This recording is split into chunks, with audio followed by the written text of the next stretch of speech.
Boa noite, pessoal. Meu nome é Lucas, tenho 30 anos, sou estudante de Pedagogia da Universidade Virtual de São Paulo, Univesp. E hoje eu estou aqui gravando esse vídeo para a disciplina de Educação Mediada por Tecnologias da semana 6 do curso de Licenciatura em Pedagogia. A proposta desse vídeo vai ser falar sobre alguma disciplina que eu tive até agora, no decorrer do curso, e a sua importância para o futuro professor. No meu caso, eu escolhi a disciplina de Teorias do Currículo e vou dar uma pequena apresentação sobre ela, explicando alguns pontos principais para essa profissão, do qual eu pretendo seguir. O currículo é uma palavra muito usada no dia a dia, vocês devem conhecê-la naquele sentido mais tradicional, como aquele famoso papel que vocês apresentam nas empresas quando estão procurando emprego. Basicamente, nesse documento vai ter toda a sua trajetória profissional, ou seja, toda a sua carreira, todo o seu percurso até aquele momento. E o currículo nada mais é currículo, e significa justamente isso, percurso ou ato de correr. Enfim, como eu falei antes, a trajetória de algo ou alguém. Bem, eu expliquei aqui para vocês o que é um currículo profissional, mas não falei desse currículo na pedagogia. Vamos analisar a situação de forma comparativa. Se, profissionalmente falando, o currículo tem todo o seu percurso profissional, na educação podemos dizer que o currículo tem todo o percurso pedagógico. Mas como assim percurso pedagógico, Lucas? Da mesma forma que o currículo organiza a trajetória profissional de alguém, a empresa por qual ele passou, quando que foi, o que ele fazia, o que ele estudou, as qualificações, tudo. Na pedagogia, o currículo tem o objetivo de organizar e estruturar a obtenção e a aplicação desses saberes.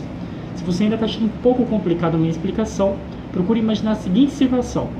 Com o decorrer dos anos, sofremos muitas influências na nossa história.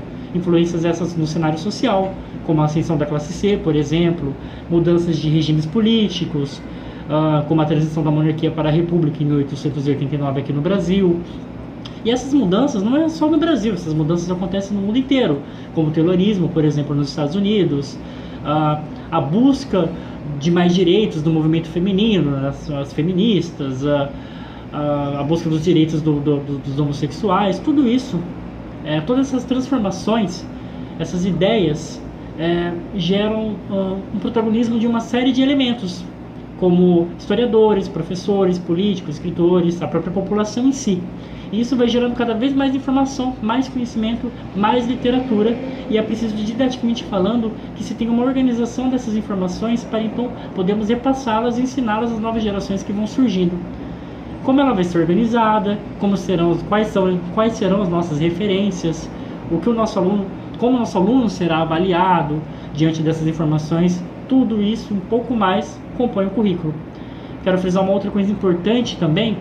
Anteriormente eu disse que o currículo visa estruturar pedagogicamente a aplicação dos saberes, mas não é só isso.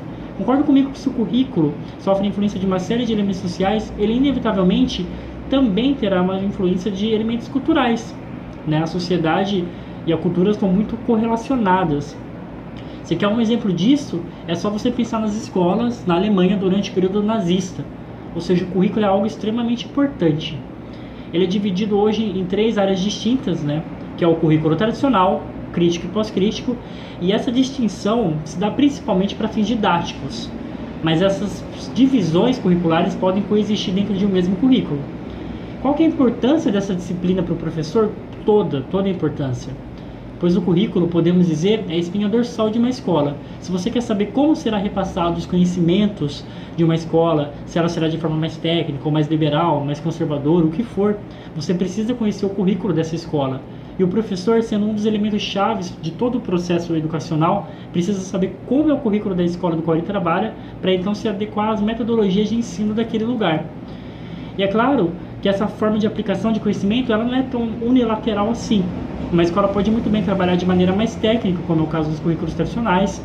As escolas podem muito bem trabalhar querendo formar um aluno para ter um bom desempenho num exame importante, como o Enem, um vestibular, mas também ressaltar as importâncias da integração social, da valorização da livre expressão de minorias sociais, de todos. E nesse exemplo, a gente tem uma fusão de um currículo mais tradicional com um currículo mais crítico e pós-crítico. Dentre vários outros aspectos, eu espero que vocês tenham entendido um pouco sobre o que é o currículo e qual é a sua importância para o professor e que tenham apreciado o meu vídeo. Conhecer o currículo é o primeiro passo para, se necessário, mudar alguma coisa. Espero que tenham gostado. Um grande abraço para vocês e muito obrigado.